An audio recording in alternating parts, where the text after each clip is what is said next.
দর্শক আমি ফার্নাস জুই সবাইকে আমন্ত্রণ জানিয়ে শুরু করতে স্টুডিওতে আছেন দুজন সম্মানিত অতিথি। চলুন একে একে পরিচিত হই। আছেন মাসুদ কামাল, সিনিয়র সাংবাদিক ও রাজনীতি বিশ্লেষক।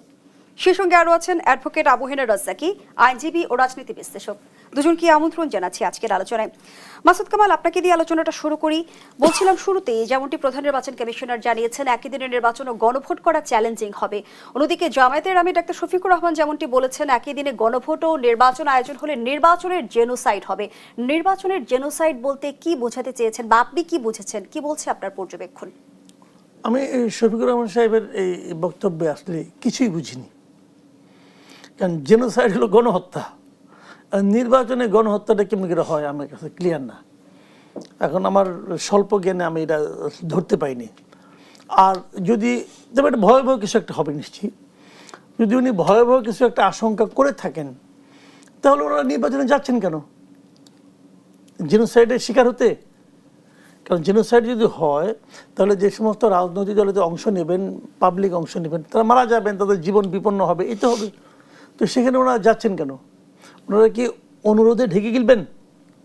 তা তো সম্ভব না। তাহলে ওনারা বললেই পারেন আমরা যাব না এখানে।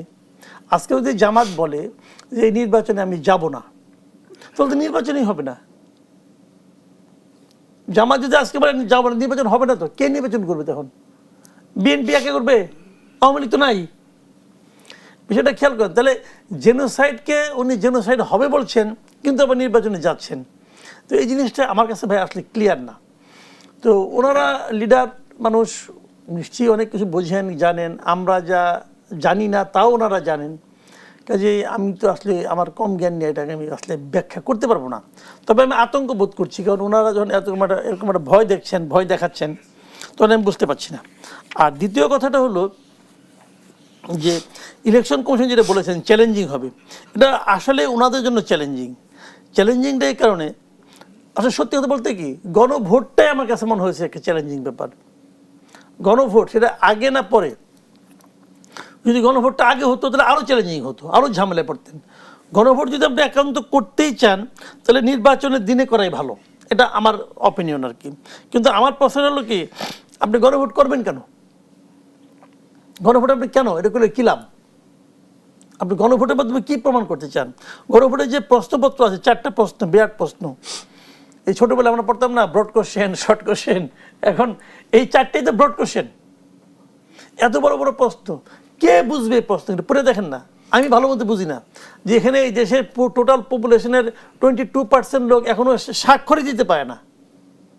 পড়া তো দূরের কথা, স্বাক্ষর যায় না। গণভোটের প্রশ্নই যদি সাধারণ জনগণ না বুঝতে পারে তাহলে জনগণের সঠিক রায়ের প্রতিফলন কিভাবে ঘটবে? হবে না তো। এটা একটা জাস্ট একটা অর্থহীন মানে আয়োজন আর কি। এবং এটা যে কার মাথার থেকে বেরিয়েছে ভাই এই উদ্ভট, এইটা যে গণভোট করতে হবে। গণভোট আপনি করবেন, এটা তো আইনগত কোনো বৈধতাও নাই, কোনো আইনগত বৈধতা নাই। তো অন্য অধ্যাদেশ করে করতেছেন। অধ্যাদেশ করে কি সংবিধান চেঞ্জ করা যায় নাকি? সংবিধানের একটা গুরুত্বপূর্ণ বিষয়, এটা অধ্যাদেশ করে করা যায়। আচ্ছা কলের অধ্যাদেশ করে যে পরে যে এইটা আসলো, যে পার্লামেন্ট আসবে, তারা যদি এটাকে রেটিফাই না করে, যদি বলে না গণভোটের কোনো প্রয়োজন ছিল না, তাহলে তো পুরাটাই শেষ। মানে এইগুলো হলো কি জানেন, জাস্ট গোয়ার তুমি, আমি বলেছি গণভোট করতে হবে অতএব করতে হবে, দেখিয়ে দিলাম যে আমি পারি। এগুলো আমি মনে করি জাস্ট মানুষকে পুরো জিনিসটাকে আসলে একটা ঝামেলার মধ্যে ফেলানো। যে গোয়ার্তুমির কথা আপনি বলছেন জনাব মাসুদ কামাল, সেটি কি হিতে বিপরীত হতে পারে কিনা? রাজনৈতিক দলগুলো কি নেতিবাচক প্রচারণা চালাবে গণভোটকে নিয়ে? এটা বলা বড় কঠিন, এই কারণে শেষ পর্যন্ত কোন দল কোন দিকে যায় বলা, এটা আসলে এই মুহূর্তে বলা যাবে না। কারণ যদি বিএনপি শেষ মুহূর্তে সিদ্ধান্তে নয় যে তারা এইগুলো আসলে তারা তাদের 31 দফা নিয়েই থাকবে, তারা এই জুলাই সনদ এগুলো চায় না, তখন তারা নিজেদের উপর দায় না চাপিয়ে পাবলিকের উপর চাপাই দেবে, বলবে তোমরা না ভোট দিয়ে আসো। যদি বিএনপি বলে না ভোট দিয়ে আসো তাহলে এই গণভোট না জয়যুক্ত হবে। যদি না জয়যুক্ত হয় তাহলে তো পুরো প্যাকেজই শেষ। এই যে জুলাই সনদটা হয়েছিল, এই জুলাই সনদটার মধ্যে কিন্তু কিছু কিছু ভালো জিনিস আছে। আর যদি আপনি এটার মাধ্যমে সব শেষ করে ফেলান, এত বড় রিস্কে সবাই কেন গেল এটা আমি কিন্তু বুঝতে পারলাম না। কাজে এখন তারা কি বুঝে গেছে আমি জানি না। আবার ধরেন যদি আওয়ামী লীগ গণভোটে অংশ নেয়, নিয়ে যদি তারা যদি না ভোট দেওয়া শুরু করে দেয় তাহলে কি হবে? আমি বুঝি না ভাই এগুলি কেন। তাহলে আসলে জুলাই সনদের ভবিষ্যৎ কি হবে সেটিও তো একটি প্রশ্ন। জুলাই সনদের ভবিষ্যৎ কুয়াশাচ্ছন্ন, এটা খুব ভালো কিছু নাই। জুলাইয়ের সময় লাভ হয়েছে ওই কয়েকজন লোকের, আলী রিয়াজ, মনির হায়দার, বদির আলম তাদের মজুমদার। কিভাবে লাভ হলো?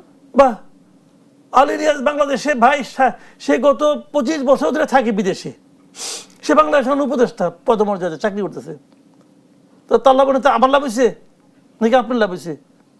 লাভ তো তারই হয়েছে। সে বিদেশে ঠিক আছে, একটা বিদেশে ইউনিভার্সিটির টিচার, এখানে এসে নিয়ে মন্ত্রী হয়ে গেছে, ওই নিয়ে সে পাবলিক জ্ঞান দিচ্ছে, তো তার লাভ হয় নাই।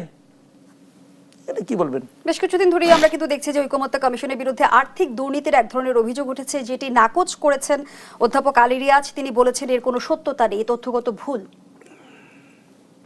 এটা সত্যতা থাকতেও পারে, নাও থাকতে পারে, ভুলও হতে পারে। এটা নিয়ে আমার কোনো বক্তব্য নেই। আমার কাছে কোনো এই সংক্রান্ত কোনো অভিযোগও নাই, কোনো তথ্য প্রমাণও নাই। তবে এটা আমি বলবো যে আসলে যেমন ধরেন গণভোটের কি হবে, ভালো হবে না মন্দ হবে, আমি কি বললাম, আমি গণভোটটাই চাই না, ঠিক আছে। আবার সংস্কারের অর্থনৈতিক ক্ষতি, সংস্কার করতে যে অপচয়, এটা কি হয়েছে না? আমি তো মনে করি সংস্কার কমিশনের কাজগুলি অপ্রয়োজনীয় ছিল। কিছু ভালো সংস্কার হতে পারতো, কিন্তু যাদের দিয়ে সংস্কারের বিভিন্ন কমিশন করা হয়েছে, এই লোকগুলি আমি যোগ্য মনে করি না। এই লোকগুলি দেশপ্রেম নিয়ে আমার আপত্তি আছে, সন্দেহ আছে। যে লোকটা আসলে দেশপ্রেমী কিনা, সে যোগ্য কি অযোগ্য, সে কোন ক্লাসে কত নাম্বার পায়, সেটা আমরা জানি না, তো কোনো লাভ নেই রে ভাই। একটা লোক বিদেশের নাগরিকত্ব নিছে, কেন নিছে? একটা বেসিক কথাটা বলেন। সে বাংলাদেশে জন্ম কর্ম, এখানে তার বাবা মা ভাই বোন আত্মীয় সব এখানে আছে, সে যায় না আরেক দেশের নাগরিকত্ব নেয় কেন? এই কারণে নেয় যে সে এই দেশটাকে তার বসবাসের যোগ্য মনে করে না। সে মনে করে ওইটা তার দেশ হইতে পারে, ভালো দেশ, ওটা তার বেটার অপশন। তো সে বেটার অপশনে আসছে, থাকুক, আমার তো কোনো না নাই, তার প্রতি আমার কোনো ক্ষোভ নাই। তাকে দেখলে আমি সমীহ করবো, ভালোবাসবো, সব ঠিক আছে। বাট উনি আমার দেশের নীতি নির্ধারণের কাছে কেন এই মানে ভূমিকা রাখতে আসেন? উনি তো এই দেশটাকে ভালোই বাসেন না। উনি তো ভালোবাসলে এই দেশকে ছেড়ে আরেক জায়গায় থাকতে পারেন, আমার কোনো আপত্তি নেই। থাকেন, ইনকাম করেন, ওই টাকা দেশে পাঠান, আমার কোনো আপত্তি নেই, খুব ভালো, আপনাকে আমি শ্রদ্ধা করি। কিন্তু যেই মুহূর্তে আপনি আমার দেশের নাগরিকত্ব থাকা সত্ত্বেও আরেকটা দেশের নাগরিকত্ব নিচ্ছেন, সেই মুহূর্তে আপনার দেশপ্রেম নিয়ে আমার মনে একটা সন্দেহ আছে। তো আপনি ওখানেই থাকেন, আমার কোনো আপত্তি নেই, তো আপনি আমার এখানে মাতব্বরি করতে আসেন কেন? কেন আসেন? ডক্টর ইউনূস সাহেব নিয়ে আসছে, ওদেরও তো আসা উচিত, ওদের যদি আত্মসম্মান জ্ঞান থাকতো তাদের আসা উচিত না? এই যে আমরা বলতেছি, ওদের তো মান সম্মান লাগা উচিত, লাগে না। কেমন লাগে জানেন? ওনারা আমাদেরকে মানুষই মনে করে না। মানুষ মনে করে তো আমাদের সঙ্গে থাকতো, থাকে না তো আমাদের সঙ্গে। যদি বলে যে না, শেখ হাসিনা আমরা থাকতে পাই নাই, আমাদের জন্য খুব অত্যাচার ছিল, যদি চলে গেছি, খুব ভালো গেছেন, এখন তো শেখ হাসিনা নাই, এখন তো ওটা ত্যাগ করে আসেন। ওটা তো ত্যাগ করে আসে না, সে গাছের দেখাবে, তলাটা কুড়াবে, এসে আবার আমার জ্ঞান দিবে, তার জ্ঞান তো আমি নিবই না। আমার এখানে কি তার যে জ্ঞানী লোক নাই? আছে না? আছে। তো উনি বিশাল জ্ঞানী সাচ্ছে এসে নিয়ে। সংবিধান কি ওনার চেয়ে আমাদের রাজ্যকে কম বুঝে নাকি? সারাদিন সংবিধান নিয়ে আলাপ করে, এদের কাজই তো সারাদিন এই সংবিধান নিয়ে আলোচনা করা। সুপ্রিম কোর্টের উচ্চ আদালতে যত আইনজীবী আছেন, ওনাদের সমস্ত আইনের আলোচনার, তর্কের, যুক্তির সমস্ত কিছু ভিত্তিটা কি? সংবিধান। এমন কোন দিন আছে যেদিন উনি সংবিধান হাতে না নেন? আছে? এগুলি করতে করতে চুল পাকাই ফেলাইছে, আর উনি আইসে বিদেশ থেকে সংবিধান কেমন করবে। এইগুলি ভাই ডক্টর ইউনূসের এটা একটা মানে একটা খেয়াল। উনি আমাদের দেশটা নিয়ে ওনার খেয়াল খুশি মতো কাজ করতেছেন। তাও যদি এই কাজে ফল ভালো হইতো, ভালো হচ্ছে বলেন, প্রত্যেকটা জায়গায় আওলা বাসতে, ফলাফল কি আপনাকে আশাহত করেছে? ভয়ঙ্কর ভাবে, ভয়ঙ্কর ভাবে। ধন্যবাদ জানাচ্ছি জনাব মাসুদ কামাল। অ্যাডভোকেট আবু হেডার রাজ্জাকি, আমরা শুরু থেকেই দেখেছি গণভোটের দিনক্ষণ নিয়ে কিন্তু রাজনৈতিক অঙ্গনে এক ধরনের জটিলতা ছিল। সরকারের সিদ্ধান্তে সেই জটিলতার অবসান হলো, কিন্তু গণভোটের সূত্র এখনো কেন মিলছে না? ধন্যবাদ আপনাকে আর আমার বন্ধুবর বিজ্ঞ আলোচক, এ সময়ের একজন আলোচিত টক শো ব্যক্তিত্ব আর দেশ টিভির দর্শক শ্রোতা। না, কথা যদি আপনি যৌক্তিকভাবে বলেন, যেমন ধরেন গণভোট সংবিধানে নাই, ভালো কথা। তারপরে সবচেয়ে বড় কথা কি জানেন? আপনি গণভোট বলেন, সংবিধান বলেন, এগুলা কিছুই না। উইল অব দ্য পিপল, জনগণের ইচ্ছাটা, জনগণের ইচ্ছার যে প্রতিফলন হয় সেটাকে লিখিত আকারে প্রকাশ করাটাই সংবিধান। আবার যদি গণভোটে যান, যে যাই বলুক, গণভোট ইটসেলফ সংবিধান হয়ে যায়। গণভোটে যখন যেমন আমাদের প্রয়াত জিয়াউর রহমান সাহেব, উনি তো গণভোট করে রাষ্ট্রপতি ছিলেন। তার মানে কি জনগণের যে ইচ্ছা তাকে মেনেছে, সেটার উপরে আর কোনো কথা চলে না। তাহলে রাজনৈতিক বিশ্লেষকরা কেন বলেন অ্যাডভোকেট আবু হেনা রাজ্জাকি যে আমাদের বিগত সময়ের গণভোটের অভিজ্ঞতা খুব একটা সুখকর নয়? সেটাই বলছি, এবারের যে গণভোট তার সাথে রিলেটেড হইল জুলাই সনদের আইনি ভিত্তি। জুলাইয়ের আন্দোলনের দাবিদার সবাই, জুলাইতে সবাই আহত নিহত অনেক কিছু হয়েছেন, এবং জুলাই আন্দোলন 12 বছরের আন্দোলন, টার্নিং পয়েন্ট হয়েছে আইসা ধরেন জুলাই আগস্টে। তাহলে লম্বা একটা আন্দোলন, এটা সবাই একমত। তারপরে যখন জুলাই সনদের আইনি ভিত্তি নিয়ে প্রশ্ন আসে, তখন বিষয়টা আমার কাছে ভালো লাগে না। মানে যেটা কমন আমরা সবাই করছি বলতেছি, তো সেটার আইনি ভিত্তি দিতে দ্বিধাটা কোথায়? 1 নম্বর। 2 নম্বর, এটার আইনি ভিত্তি যদি হয় তাতে দেশ এবং দেশের জনগণের কি ক্ষতি হবে? আমি নিশ্চিত করে চ্যালেঞ্জ ছুড়ে দিচ্ছি, কোনো ক্ষতি হবে না রাষ্ট্রের এবং রাষ্ট্রের জনগণের। রাষ্ট্র এবং জনগণের উপকার হতে পারে, কারণ একটা পরিবর্তন। কিন্তু করলাম আমরা মনে করি রাষ্ট্র এবং রাষ্ট্রের জনগণের ক্ষতিটা কি হবে এতে? তাহলে রাজনৈতিক দলগুলো কেন আপত্তি তুলছে? সংস্কার কমিশন, বিশেষ করে ঐকমত্য কমিশন কোনো কিছু চাপিয়ে দিচ্ছে। রাজনৈতিক দলগুলোর আপত্তি যদি আনেন, একজন এনজিও সরকার যাকে বলা হয়, যার কোনো রাজনৈতিক অভিজ্ঞতা নাই, বিদেশ থেকে লোক আইনে বসাইছে, ফ্রম ডে 1 বসলেন কেন? 7-8 মাস পার করলেন, এটা তো রাষ্ট্র, তামাশা নয়। এই 7-8 মাস ব্যয় করলেন কেন? ডাকলেই যাচ্ছেন, আবার বিদেশ থেকে আসছেন। সম্প্রতি কেউ বলছে, মানুষরা বললে কি আমি সরকারের দালালি, আমি লজিক দিচ্ছি। ইউনূস সাহেবের কোনো অস্তিত্ব নাই রাজনৈতিকভাবে, তাহলে বিদেশ থেকে আসছে, সে যখন ডাকছে আমি বসবো কেন? Get lost. রাজনৈতিক দলগুলো যদি এরকম একটা ক্রাইসিস টাইমে নিজেরা একত্রিত হয়ে একটা সিদ্ধান্ত নিতে পারতো, ইয়েস আমরা এইভাবে সিদ্ধান্ত। কিন্তু অ্যাডভোকেট আবু হেনা রাজ্জাকি, সেখানেও প্রশ্ন আসে, রাজনৈতিক দলগুলোর আসলে নাকচ করার কোনো সম্ভাবনা ছিল কি, বা তাদের কাছে কোনো অপশন ছিল কি? কারণ নাকচ করলে তো এই তকমা লেগে যাওয়ার সম্ভাবনা ছিল যে তারা সংস্কার বিরোধী। কিসের সংস্কার বিরোধী? কি আসা যায়? এখন যদি গণভোটের পর গণভোটের ফলাফল, আমি বলছি গণভোটের ফলাফল মানেই সংবিধান, অথচ বলা হচ্ছে কি পার্লামেন্ট ইলেকশন হওয়ার পর গণভোটে যাই হোক সেটা পার্লামেন্ট এটার বৈধতা দিবে, তারা করবে। তাহলে গণভোটের রেজাল্টের কি অর্থ আছে? আপনি সবই তো বলতেছেন, আমার টাইমটা গেল কেন? আপনি কি লক্ষ্য করে দেখছেন 5ই আগস্ট আমরা যেখানে দাঁড়ানো ছিলাম ঠিক সেই জায়গাটায় আছি। এখন পর্যন্ত সংবিধানের পরিবর্তন হয় নাই, গণভোট নাই সংবিধানে, ফাইন, পরিবর্তন হলো না, এর দায়ভার কার? না আমি বলতেছি গণভোট যে নাই সংবিধানে, সব দল যখন মেনে নিছে, সেখান থেকে আর কোনো পিছনের সুযোগই তো নাই। আপনি মেনে নিয়ে ফিরতে পারবেন না তো। তাহলে এই প্রশ্নগুলো কেন সামনে আসছে? এই প্রশ্নগুলো সামনে আনতেছে। আপনি বলেন না আমরা যখন জনগণ মেনে নিছে, তখন আপনি জনগণ মেনে নিলে আর তো কোনো ওয়ে নাই। আবার সংবিধানের নির্বাচন কি ফেব্রুয়ারি 26-এ আসে? 2026-এর ফেব্রুয়ারি মাসে নির্বাচন কি ওই সংবিধান পারমিট করে? আবার গণভোট এবং নির্বাচন এটা কি সংবিধান বলতেছে একসাথে করতে?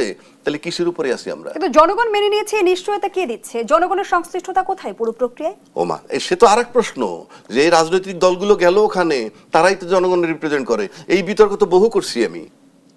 দলবিহীন যে জনগণ তারা 40% আছে, তাদের কোনো প্রতিনিধিই নাই। যারা দলের সাথে সম্পৃক্ত না বাংলাদেশে, তাদের পরিমাণ 35 থেকে 40%। তাদের লোকগুলো কোথায়? বিজনেস ম্যাগনেটরা কোথায়? আপনি মনে করেন কর্পোরেট, বড় বড় কর্পোরেট যারা বিজনেস প্রতিনিধি, তারাও তো দেশে একটা স্টেক হোল্ডার। কোথায় তারা? মিডিয়ার লোকেরা স্টেক হোল্ডার। পেশাজীবী কমিউনিটি যদি আনেন, লয়ার বলেন, ইঞ্জিনিয়ার, বুয়েট, ডাক্তার আনেন, সবাই তো রিপ্রেজেন্ট করে। আপনি কয়টা লোক? অর্থাৎ তারপরেও তো বিষয়টা হচ্ছে যে নির্বাচন করে ক্ষমতায় যাব, এবং ইউনূস সরকারকে কেউ টলাইতে পারে নাই। আপনি চক্ষু বন্ধ করে যদি ভাবেন এই সরকারের সময়কালে শেখ হাসিনার মৃত্যুদণ্ড হবে, আর কেউ ভাবলেও মানে আমি ভাবতে পারি নাই। কেন ভাবতে পারেননি? পারি নাই। আমার কাছে মনে হয়েছে যে আমি 5ই আগস্টের পরের থেকে ফ্রম ডে 1 পতিত সরকারের একটা বিশেষ প্রতিনিধি রাষ্ট্রপতি রয়েই গেছে। তারপরে চলনে বলনে বড় রাজনৈতিক দলগুলোর অ্যাক্টিভিটিস আমরা দেখেছি, রাষ্ট্রপতিকে অপসারণ করা যায়নি। জুলাই ঘোষণাপত্র অনেক আগে দেওয়ার কথা, সেটাকে পিছিয়ে অনেক পরে নিল। এই সব কিছু যদি আমরা মিলাই, তাহলে তো ওইভাবে যদি আপনি চিন্তা করেন, তাহলে অনেক কিছুর প্রশ্ন উত্তর এসে যায়। সে কারণে আমি বলছি, এইবার আসেন, জুলাই সনদের আইনি ভিত্তি দিলে দেশ জনগণের, আমি আবার চ্যালেঞ্জ ছুড়ে দিচ্ছি, রাষ্ট্র এবং রাষ্ট্রের জনগণের কোনো ক্ষতি হবে না, বরং ওইটার ভিতরে যে সংস্কারগুলো আছে উপকারী হবে। তার রাষ্ট্র এবং রাষ্ট্রের জনগণের জন্য যেটা উপকারী, সেটা যখন মানে না, সেটা নিয়ে যখন বিতর্ক করে, তখন রাজনীতিবিদরা শুধুই তাদের দলের স্বার্থ ছাড়া আর কি দেখতেছে এখানে? আমাকে বুঝাইতে হবে। যদি কেউ চ্যালেঞ্জ করে বুঝাইতে পারে যে এই গণভোট হা হইলে রাষ্ট্র এবং রাষ্ট্রের জনগণের ক্ষতি হবে, চ্যালেঞ্জ। আমরা খালি একটাই, একদিনে হবে তো আগে পরে এইসব বিতর্ক। কোন রাজনৈতিক দল কি বলতে পারছে বুকে টোকা দিয়ে যে গণভোট হইলে রাষ্ট্র এবং রাষ্ট্রের জনগণের এই ক্ষতি হবে? চ্যালেঞ্জ এখনো বলুক। কিন্তু এটা রাষ্ট্র এবং জনগণের জন্য মঙ্গলজনক। রায় যদি না আসে তখন কি হবে? এইবার আসেন, সে তো আরেকটা প্রশ্নে গেলেন। আপনি বলেন আমাকে 7-8 মাস ব্যয় করলো, তারপরে 7 দিন সময় দিল, এরপরে আবার তারাই ভার দিল সরকারের সিদ্ধান্ত দেওয়ার। তো সরকার সিদ্ধান্ত দিছে যে গণভোট এবং নির্বাচন একদিনে। এখন আপনি কি প্রশ্নটা আমারে করলেন, গণভোট না পাশ করে? কারণ দুটো অপশন তো জনগণের সামনে থাকছে। আমি বলছি তো, জনগণ না পাশ করলে কি হবে সেটার উত্তর আমি দিতে পারবো না। বাট আমি আপনাকে বলি, আমি যে কথা শুরুতে বলছি, আমরা যখন সবাই জুলাই চেতনার পক্ষে, তাহলে মাসুদ ভাই আর আমি নির্বাচন করতেছি, উনি 60টা ভোট পাইলো, আমি 40টা ভোট পাইলাম, বা উনি 70টা পাইলো, আমি 30টা পাইলাম। একই সময় তো গণভোট হচ্ছে, তুই গণভোটের বেলায় দেখলাম 30টা ভোট। তো উনি যে 70টা ভোট পাই পাশ করে গেলেন, ওনার ভোটাররা তো এখানেও ভোট দেওয়ার কথা। আমি কি বুঝাইতে পারছি? তাহলে আপনি যদি, যিনি ক্ষমতায় যাবেন, যারা ক্ষমতায়, জামাত যাক, বিএনপি যাক, রাজ্জাকি যাক, মাসুদ কামাল যাক, সে তো বেশি ভোট পেয়েই যাবে। আর জুলাই চেতনা যদি সবাই ধারণ করে, তাহলে ভোটে যিনি জয়লাভ করবেন তার সাথে সাথে গণভোটও জয়লাভ করতে হবে। না হওয়ার তো কোনো সুযোগ নাই। কিন্তু যদি না হয়, তার বিকল্প কোনো ব্যবস্থা সরকার রেখেছে কিনা, আমি প্রশ্নটি রাখছি আপনার কাছে। বিস্তারিত শুনবো বিরতি থেকে ফিরে এসে। দর্শক, দেশ সাম্প্রতিকের এই পর্যায়ে একটা বিরতি নিচ্ছে। আবার আমন্ত্রণ, দেখছেন দেশ সাম্প্রতিক। আমরা আবারও ফিরছি আলোচনায়। অ্যাডভোকেট আবু হেনা রাজ্জাকি, যে প্রশ্নটি রেখে বিরতিতে গিয়েছিলাম, গণভোটের রায় যদি না হয় তাহলে বিকল্প কি ব্যবস্থা থাকছে? না না, বিকল্প কি থাকবে? গণভোট যদি না ইয়ে হয়, মানে না হয়ে যায়, তাহলে সে বাদ হয়েই গেল। তার মানে কি? গণভোট না হওয়ার মানে হলো আপনি জাস্ট 5ই আগস্টের জায়গায় আছেন, সেখানে আপনি কনফার্ম থাকলেন, কারণ কোনো সংস্কার তো হয় নাই, কোনো ঐক্যমত্য তো হয় নাই, আপনি একটা নির্বাচন গেলেন। তাহলে এতদিনের প্রচেষ্টা কি ব্যর্থ হলো? আপনি যাচ্ছেনই তো জোড়াতালের নির্বাচন করতে। আপনি যাচ্ছেন একটা জোড়াতালের নির্বাচন করতে। আপনি কিসের নির্বাচন করতে? কি আইনে, কোন আইনে? জোড়াতালের নির্বাচন বলতে কি বোঝাতে? জোড়াতালের নির্বাচন মানে, আপনি এই কথা কতবার বলবো, আপনি সংসদ ভেঙে যাওয়ার পর 90 দিনের মধ্যে নির্বাচন হওয়ার কথা, তারপরে বলছে যদি কোনো কারণে না হয় তাহলে 180 দিনের মধ্যে হতে হবে, আরো 90 দিন। তারপরে কি বলা আছে, আপনার যখন মন চায় তখন।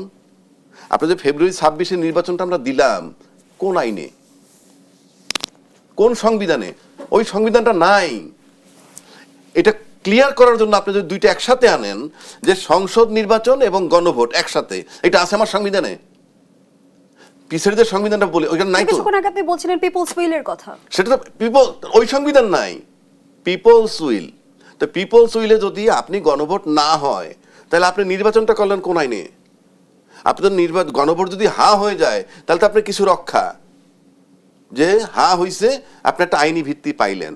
আমি লিখে দিচ্ছি কথাটা, আমি বললাম তো, শেখ হাসিনা যে সংবিধানটা লিখছে, আপনি যেখানে দাঁড়া করাইছে, আপনি খুঁজে দেখেন, ভিতরে ঢুইকে দেখেন, ওই যে 2/3 মেজরিটি এইটা করতে পারবে, সেইটা করতে, নো, কিছুই করতে পারবে না। এই সংবিধানে কোনো পরিবর্তন করতে পারবে না।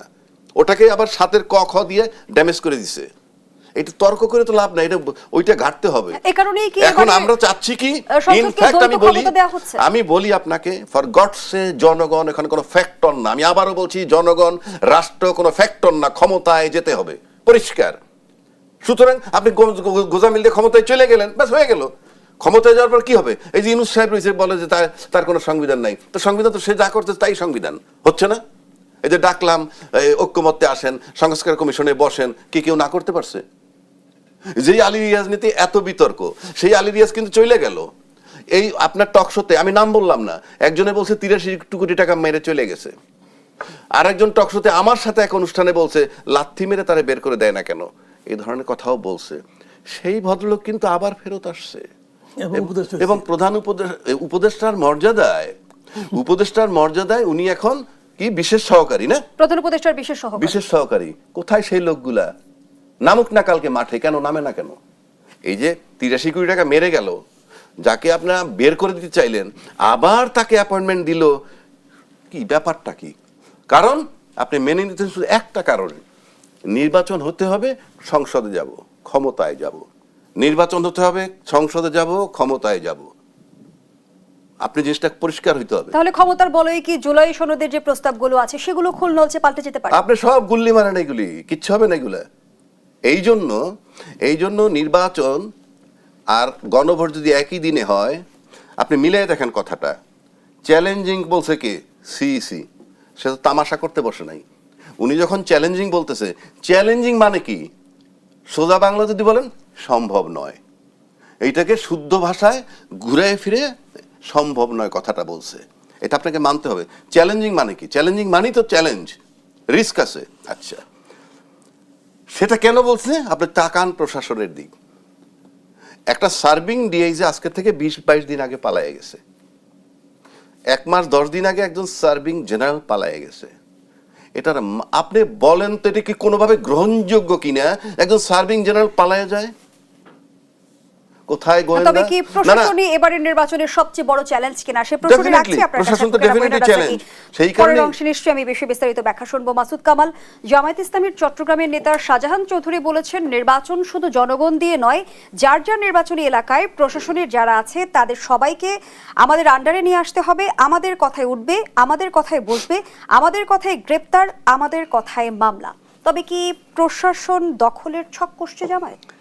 জি, ওনারা তাই করছেন, যেটা নাকি আসলে বলার কথা না, এটা ওনার বয়সজনিত কারণে ওটা বলে ফেলেছেন। উনি এখানে আরেকটা কথা বলছেন, সেটা খুবই সিগনিফিকেন্ট। উনি বলছেন আমরা এই সুযোগ আর দ্বিতীয়বার পাবো না। তার মানে এবার ওনারা একটা ভয়ঙ্কর সুযোগ পেয়েছেন। এই সুযোগটাকে ডক্টর ইউনূস করে দিচ্ছে না কে করে দিচ্ছে, নাকি আওয়ামী লীগ না থাকার কারণে তারা সুযোগ পাইছে, এটা আমি ঠিক বলতে পারবো না ওনারা কোনটা কীভাবে পাইছেন। কিন্তু আসলে ওনারা একটা সুযোগ পেয়েছেন। এটা আপনি জামাতের যে কোনো লিডারের সঙ্গে এখন কথা বলেন, তাদের হাব ভাবে আপনি টের পাবেন। এবং ওনার যেহেতু একটু বয়স হয়ে গেছে, কন্ট্রোলটা আগের মতো নাই, উনি মনের কথাটা প্রকাশ করে ফেলেছেন। এখন জামাত এটাকে থাপথুপ দিয়ে নানাভাবে ম্যানেজ করার চেষ্টা করতেছে। জামাত বলতেছে এটা ওনার ব্যক্তিগত মত, আমাদের দলীয় মত না। আচ্ছা ঠিক আছে, আপনার দলীয় মত না, তাহলে তার বিরুদ্ধে আপনি অ্যাকশন নেন। বিএনপির তরফ থেকে কিন্তু গ্রেপ্তারের দাবি জানানো হয়েছে। বিএনপি আলাপ বাদ দেন, আমি জামাতে আলাপ করতেছি। জামাত তো তার দলকে সাথে, উনি তো দলকে বিব্রতকর অবস্থায় ফেলাইছে। জামাত তার বিরুদ্ধে অ্যাকশন নিতে পারবে? কিচ্ছু করতে পারবে না, কিচ্ছু করতে পারবে না। তারা যখন বলতে যাবে তখন সে বলবে তোমাদের বলছো, এটি তো বাস্তবতা। মানে উনি গোমর ফাঁস করে দিয়েছেন।